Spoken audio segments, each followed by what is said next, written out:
హరిపాదం అడుగున గంగా కలిపాపం తను కడగంగా హరిపాదం అడుగున గంగా కలిపాపం తను కడగంగా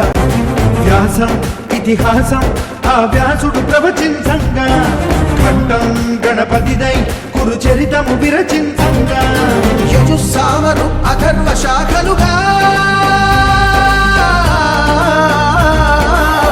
రామేశ్వరి శ్రీహరి నగరి ఇదిగో రాబదరి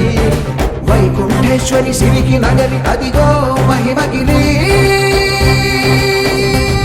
ఈ కొండపై పాకండగా ఆ విష్ణు పాదమే వెలసింది వేదాలనే విభజించిన శ్రీ వ్యాసపీఠమై విరిసింది అరగనంద జలదండి